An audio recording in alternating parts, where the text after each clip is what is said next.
Salam, salam sehat buat anak-anak Bapak. Kita akan memulai materi pembelajaran pendidikan agama Kristen. Sebelum kita memulai kegiatan belajar dan mengajar kita satukan hati kita berdoa. Terima kasih Tuhan, kami mengucap syukur buat kasih karunia yang Tuhan berikan kepada kami. Kami mau pakai waktu ini dalam kegiatan belajar dan mengajar pendidikan agama Kristen. Biarlah Tuhan memberkati anak-anak Tuhan dalam memahami, mengerti, dan bahkan melakukannya. Terima kasih Tuhan, kami mengucap syukur dan berdoa kepadamu. Amin.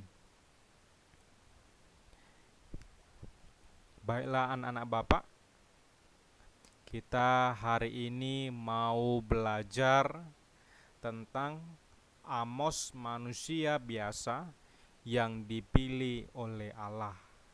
Amos, manusia biasa yang dipilih oleh Allah.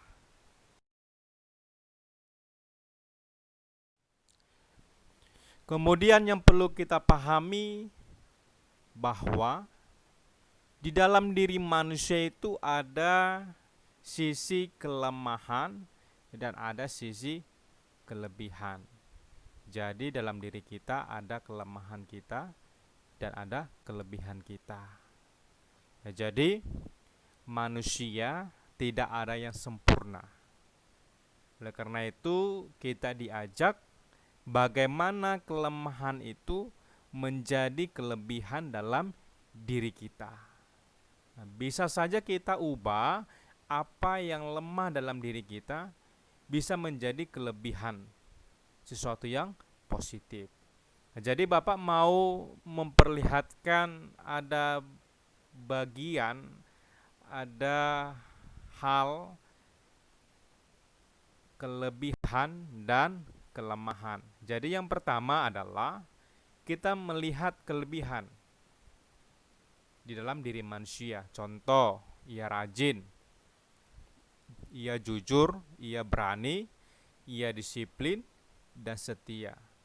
Di balik kelebihan itu ada kelemahannya atau ada kekurangannya dalam dirinya,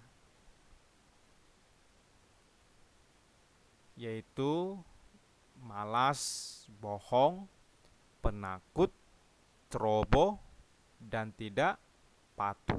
Nah, ini merupakan kelemahan atau kekurangan dalam diri manusia. Jadi, di dalam diri manusia itu ada kelemahan dan ada kelebihan.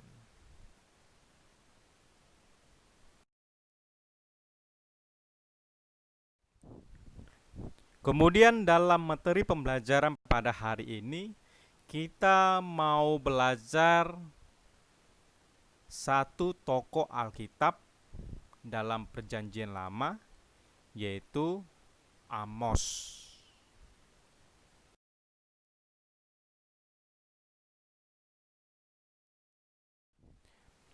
Hal yang perlu kita pahami dalam materi ini, kita diajak untuk memahami bahwa Allah memilih kita walaupun kita penuh dengan kelemahan, walaupun kita penuh dengan keterbatasan, tetapi Allah mau pakai kita untuk melakukan pekerjaan Allah. Nah, jadi dalam tokoh Amos ini kita mau belajar banyak hal.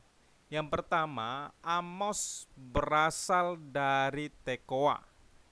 Letak Tekoa di sebelah selatan Yerusalem, di pinggir padang gurun Yehuda. Kemudian pekerjaan Amos adalah beternak domba dan memungut buah arah hutan. Nah, selain itu, Amos bukan seorang nabi yang biasa berbicara di depan orang banyak.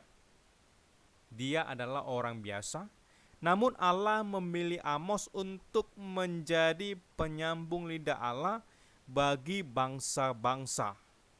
Nah, di sini kita melihat tugas Amos yang diberikan Allah adalah menyampaikan bahwa kesabaran Allah akan berakhir dan Allah akan menghakimi bangsa Israel.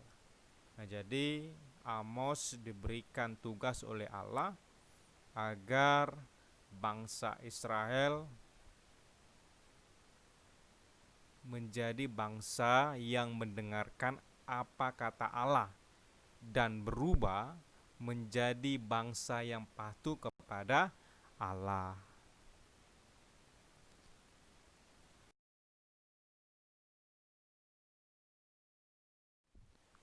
Kemudian kita mau memahami bahwa Amos mengatakan bahwa dia bukan nabi dan bukan dari keluarga nabi. Dia hanyalah seorang peternak dan pemungut buah ara. Tetapi Tuhan Allah yang memanggil dan menyuruhnya untuk menegur bangsa Israel dari segala perbuatan mereka yang menyimpang dari hukum Tuhan Allah. Nah, jadi di sini kita melihat Amos adalah orang biasa, tetapi Allah pakai dia untuk menegur orang Israel yang menumpuk kekayaan untuk dirinya sendiri dan tidak peduli terhadap orang lain yang ada sekitarnya. Jadi di sini kita mau belajar bahwa kita bukan hidup untuk diri kita sendiri, tetapi kita juga hidup untuk orang lain, menjadi berkat bagi sesama kita. Poin yang utama yang Bapak ingin sampaikan kepada kita bahwa Tuhan memilih seorang bukan berdasarkan kelebihan, bukan berdasarkan kehebatan, bukan berdasarkan kepintaran, tetapi Tuhan memilih seseorang berdasarkan kemauan dalam mengikut Tuhan. Jadi demikianlah materi pembelajaran kita pada hari ini. Tetap semangat dalam